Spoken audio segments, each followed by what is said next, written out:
जो Indian defence analyst हैं वो तो भाषण दे रहे हैं कि आप इसराइली और अमेरिकन प्लेबुक से लें दर्स और पाकिस्तान पर अटैक कर दें। आलमी कवानीन इसकी इजाज़त देते हैं और रिस्ट्रेंट से काम लेने की अब की बार कोई ज़रूरत नहीं है। तो किस हद तक इंडिया जा सकता है फिर? देखिए, पहली बात तो ये वो धमकी यही दे रहे हैं ना कि हम पानी के साथ खेलेंगे, आपके पानी के साथ खेलेंगे। अब वो क्या खेल सकते हैं? पानी को डाइवर्ट कर सकते हैं ऊपर, ताकि आपके वहाँ जो पानी आता है दरिया में वो पानी आपको पूरा ना मिले।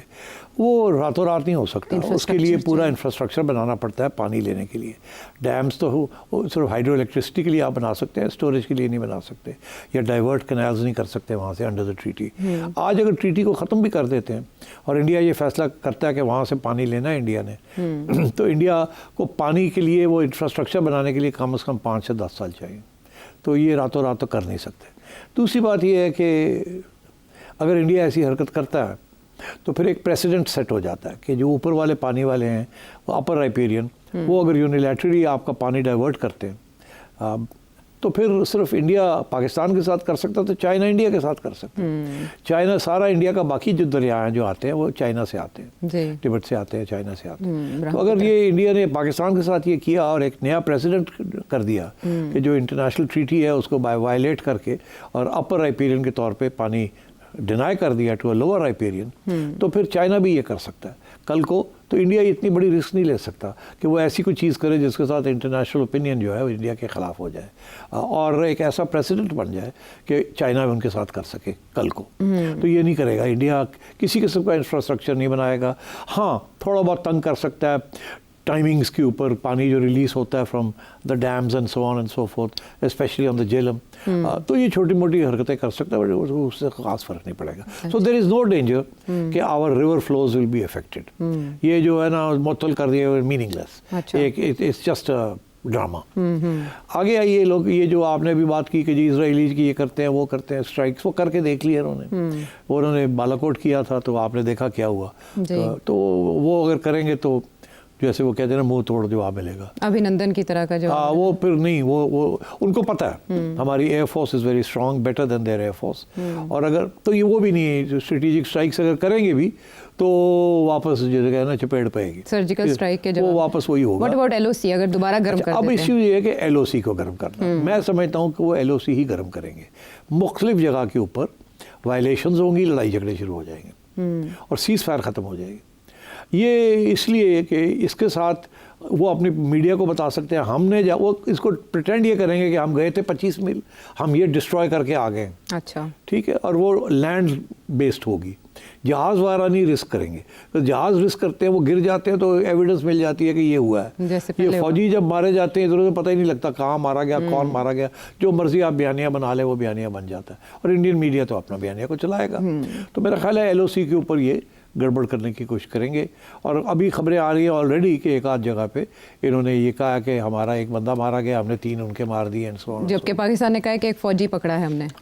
तो ये चीज़ें अब आप देखिएगा, एलओसी सीज़ फायर ख़त्म हो जाएगी और एलओसी हॉट हो जाएगी। अच्छा, उसका मकसद ये है कि कम से कम पाकिस्तान की फ़ौज जो इस वक्त वेस्टर्न बॉर्डर पे और टेररिज्म के ख़िलाफ़ जिहाद कर रही है उसको पुल किया जाए टू दिस साइड। जब आप उसको फौज को इधर पुल करेंगे टुवर्ड्स द ईस्टर्न बॉर्डर तो ज़ाहिर है आपके खर्चे भी बढ़ जाएंगे, आपको बजट्स भी और ज़रूरत पड़ेगी। पाकिस्तान की economy is already in a bit of trouble, तो वो और भी पैसे फिर देने पड़ेंगे फौज को to defend the eastern border. तो ये जो सीज़ फायर है this was playing a very vital role आपको स्टेबिलिटी देने के लिए, मगर अगर ये तोड़ेंगे उसको तो then that will create difficulties. तो मेरा ख्याल है एक तो ये करेंगे। दूसरा ये है कि पाकिस्तान के अंदर एक्ट्स ऑफ टेररिज्म जो है वो बढ़ सकते हैं। पहले भी टारगेटेड किलिंग्स हो रही थी यहाँ, अब शायद और ये टारगेटेड किलिंग्स होंगी विद और बलूचिस्तान और टीटीपी को और शायद इमदाद मिले to do what they are doing, BLA वगैरह। तो इस किस्म की चीज़ें ये करेंगे और यही करेंगे। अब तो वो खुले कह रहे हैं ना कि जी हमने तो पाकिस्तान के 4 टुकड़े करने हैं, 2 टुकड़े पहले कर दिए थे, 2 और करने हैं, और अब बलूचिस्तान को तो हमने करना है, ये तो उनको तो रिकग्नाइज कर लेंगे एज एन इंडिपेंडेंट, ये वो वाला इस किस्म की बात। बिल्कुल, धमकियाँ दी जा रही हैं ओपनली, धमकियाँ दी जा रही है। तो मेरा ख्याल है इस किस्म की वो चीज़ें करेंगे। बट हर चीज़ के लिए, जैसे आज आपने सुन लिया आपकी नेशनल सिक्योरिटी की उन्होंने जो बात की है, हर चीज़ के लिए जवाब होगा यहाँ। एंड मगर ऑफ कोर्स कि इस किस्म की टेंशन जो है is not good for India और पाकिस्तान। ठीक, वहाँ तो फॉरेन इन्वेस्टमेंट बड़ी है, वो भाग जाएगी। अगर कोई वॉर शॉर की तो हो गया ना शुरू, कि वॉर होने लगा तो बड़ा मसला बन जाएगा, हमारे लिए भी उनके लिए भी। तो कोई तीसरा मुल्क तस्फिया करा सकता है? जैसे 1971 के बाद हमने देखा कि जुल्फ़िकार अली भुट्टो साहब रशिया गए थे कि मुआहदा करा दें इंडिया के साथ। फिर 2001 में हमने देखा अमेरिका का किरदार रहा। कारगिल के इंसिडेंट का आपने अभी तस्करा किया। तो अभी इस सिचुएशन में कोई मुल्क इस पोजीशन में है जो टेंशन्स कम करवाए? नहीं, मेरा नहीं ख्याल। उसकी वजह यह है कि इंडिया चाहता ही नहीं है कि टेंशन्स कम हों। हम चाहते हैं कि टेंशन्स कम हों, इंडिया नहीं चाहता कि टेंशन्स कम हो। वो समझते हैं कि हम इस वक्त बड़े कमज़ोर मुल्क बन चुके हैं, हमारे एक बड़ा ख़तरनाक दौर से दूर रहे हैं, अंदरूनी हालात भी अच्छे नहीं हैं, लड़ाई झगड़े चल रहे हैं, हमारे यहाँ भी तो मसले बने हुए हैं ना, और ऊपर से आइसोलेट भी हुए हुए हैं। अमेरिका उस तरीके से जफ्फी नहीं डाले हुए हमें, और इकॉनमी जो है वो भी ऐसे ऐसे हो रही है, और ईरान और अफ़गानिस्तान के साथ तल्लुकात इतने अच्छे नहीं हैं, एंड सो ऑन। लेकिन भारत के भी तो अंदरूनी हालात इतने बेहतर नहीं है, और बांग्लादेश के साथ उसने देखें उसका मामलात किस तरह बिगड़े, खारिजा सतह पर भी वो अकेला होता जा रहा है। नहीं हो रहा। अच्छा। हाँ, इंडिया के हालात अंदरूनी जो भी होंगे वो अभी भी इंटरनेशनल कम्युनिटी की डार्लिंग है। बदकिस्मती हमारी ये है कि हम डार्लिंग नहीं है, वो अभी भी डार्लिंग है। अभी भी सारी फॉरेन इन्वेस्टमेंट जो है उनको बड़ी मिलती है। अभी भी अरब वर्ल्ड जो है वो इंडिया को सपोर्ट करता है। अभी सऊदी अरेबिया ने और यूएई वालों ने billions of dollars of investment in India की, तो इंडिया बिल्कुल आइसोलेटेड नहीं है, हम थोड़े से आइसोलेटेड। तो बांग्लादेश के साथ जो मामला हुए, कोई नहीं, छोटी सी चीज़ है उनके लिए, उसके लिए international community is not interested in that. ठीक। हाँ, और फिर ये कि क्योंकि बांग्लादेश या पाकिस्तान के साथ मिलकर चाइना के साथ एक महाज बना रहा है, तो इंटरनेशनल कम्युनिटी को तो ये बात नहीं पसंद आएगी, बिकॉज वो तो चाहते थे कि इंडिया का डोमिनेंस हो इस एरिया में और चाइना की डोमिनेंस ना हो, मगर अब चाइना की डोमिनेंस होनी शुरू होगी, तो इसलिए I don't think that is of consequence. तो इंडिया अंदर जो भी हालात है, अभी भी वो बीजेपी का सपोर्ट है, अभी भी उन्होंने कंट्रोल में रखा हुआ है सब कुछ, ऑपोजिशन कमज़ोर है, और Narendra Modi solid from the local point of view, अभी कोई उसको ख़तरा नहीं किसी किस्म का। और अगर हम पाकिस्तान के रिस्पांस की तरफ आए, अगर वहाँ सिंतास माहदे की बात हो रही है, तो यहाँ शिमला माहदे की आज बात की गई कि उसको हम फिर मुअत्तल करने का जवाज़ रखते हैं, इख्तियार रखते हैं। हाँ, देखिए वो मेरा ख्याल है ये भी इसकी कोई ख़ास अहमियत नहीं है, मुअत्तल तो सारे आप कर ही दें तो क्या फ़र्क पड़ता है, अगर उसका कोई प्रैक्टिकल कॉन्सिक्वेंस नहीं है। शिमला में क्या कहा था? शिमला में ये कहा था, पहले ये हमारा मौक़िफ़ था कि यूएन रेजोल्यूशन के तहत सब कुछ होगा, थर्ड पार्टी मीडिएशन होगी, that was the original. Shimla में हमने ये कहा कि बराह रास्त बायलैटरली इसको हम तय करेंगे, ठीक है। अगर हम ये कहते हैं कि जी हम अब शिमला अकॉर्ड को भी हम ख़त्म करते हैं, तो हमारा फिर ये मौक़िफ़ होगा कि हम वापस जा रहे हैं टू द इंटरनेशनल रेजोल्यूशंस, हम इसको फिर इंटरनेशनलाइज करने जा रहे हैं। तो ये हो सकता है कि हम कोशिश करें, मगर मैं आपको फिर बताऊं, हम ज़्यादा कामयाब नहीं होंगे। इस वक्त इंडिया का जो क्लाउड है विद द वेस्टर्न वर्ल्ड, वो अमेरिका की वजह से, बिकॉज एंटी चाइना जो पोजीशन अमेरिका ने ली हुई है और यूरोप ने ली हुई है, उसके लिए India is an important player. ये जो क्वाड ग्रुप जो बना है, जिसके अंदर इंडिया, अमेरिका, ऑस्ट्रेलिया और जापान है, अगेंस्ट चाइना है, ईस्ट चाइना सी, साउथ चाइना सी, फिर इससे पैक के ख़िलाफ़ है ये सारे, इसीलिए ये सब कुछ हो रहा है।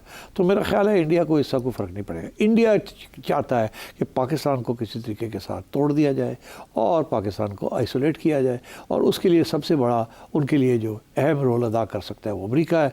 क्लिंटन के ज़माने में 2000 में 25 साल पहले भी कोशिश की, अब फिर वो कोशिश करने लगे हुए, उन्हें पता है ट्रंप ऐसा आदमी है जो कि जल्दी फैसले करता है, और नहीं फिर तैयार हो गए हैं ट्रंप को जीतने के लिए। अभी भी कोशिश की थी पीटीआई वालों ने कि ट्रंप को एंटी पाकिस्तान किया जाए, वो नहीं माना। तो ये इंडिया वाले भी धक्का दे रहे हैं उसी चीज़ को। तो आई डोंट थिंक दे सकते। तो रिस्पांस ऑफ पाकिस्तान आपको नपतला लगता है या ऐसे सख्त होना चाहिए था? नहीं, मेरा ख्याल है बिल्कुल सही है, इससे ज़्यादा सख्त क्या कर सकते हैं।